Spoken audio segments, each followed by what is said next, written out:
Hello friends, welcome to my channel IGNOU BA English. आज हम लोग आपको विलियम कार्लोस विलियम्स की poem the dead baby discuss करेंगे। तो चलिए पोयम को स्टार्ट करते हैं। Sweep the house under the feet of the curious holiday seekers, sweep under the table and the bed, the baby is dead। इस poem में speaker relative और close friend है, क्योंकि यह एक ऐसा पोयम है जिसमें एक ऐसे छोटे से बच्चे की मृत्यु होती है जिसे कोई भी बीमारी नहीं थी, और अचानक बच्चे की मृत्यु एक माँ बाप की मृत्यु ही है। कोई भी माँ बाप अपने बच्चे की मृत्यु के बारे में सोच भी नहीं सकता, और यहाँ बच्चे की मौत हो चुकी है।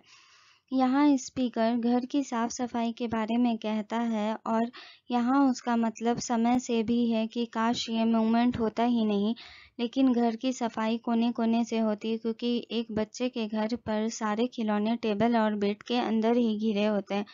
Now the next stanza. The mother's eye, where she sits by the window unconsoled, have purple bags under them. The father, tall, well-spoken, pitiful, is the abler of these two। यहाँ स्पीकर माँ के दुख को दिखाता है कि कैसे एक माँ बिना आराम खिड़की को निहार रही है और अपने छोटे से लाडले को यादों को याद करती है और बहुत ज़्यादा दुखी है। बच्चे के पिता दुखी तो बहुत है, पर खुद को कठोर बनाए करुणा का भाव लिए खड़े हैं और अपने बच्चे की लास्ट मोमेंट को बहुत ही सुंदर अरेंजमेंट करके उसे स्वर्ग की ओर प्रस्थान करवाते हैं। यह घड़ी दोनों माँ पिता के लिए कठिन है। Now the third stanza.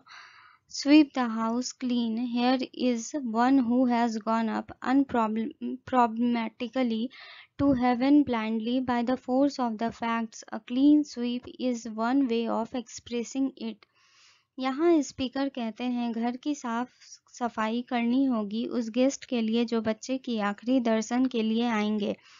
यहाँ अनप्रॉब्लमेटिकली वर्ड का यूज़ इसलिए हुआ है क्योंकि बच्चे को कोई भी बीमारी या कॉम्प्लिकेशंस नहीं था, अचानक ही उसकी मौत हो गई। यहाँ एक्ट ऑफ स्वीपिंग कैसे एक माँ बाप को इमोशनली तोड़ रही है। वह ना चाहते हुए भी साफ सफाई और फ्यूनरल अरेंजमेंट में लगे हैं। उनकी तो सिर्फ यही इच्छा होगी कि एक एक क्षण वो बच्चे के साथ बिता ले। Now the last stanza. Hurry up, any minute they will be bringing it from the hospital, a white model of our lives, a curiosity surrounded by fresh flowers। जल्दी करो, किसी भी वक्त बच्चे की बॉडी हॉस्पिटल से घर आ जाएगी, एक जिज्ञासु बच्चा जो हमारी जिंदगी का खिलौना था, और आज वो सब कुछ को छोड़कर सफ़ेद फूलों से लिपट कर स्वर्ग की ओर जाएगा। यह पोयम बहुत ही ज़्यादा भावुक है, तो चलिए इस पोयम की समरी को पढ़ते हैं। The poem The Dead Body is related to the death of a baby, but it affected the whole life of parent even after death of baby। The poem started with a condolence sympathy. To sweep the house means clean the house for all the guests who have arrived for the baby last funeral।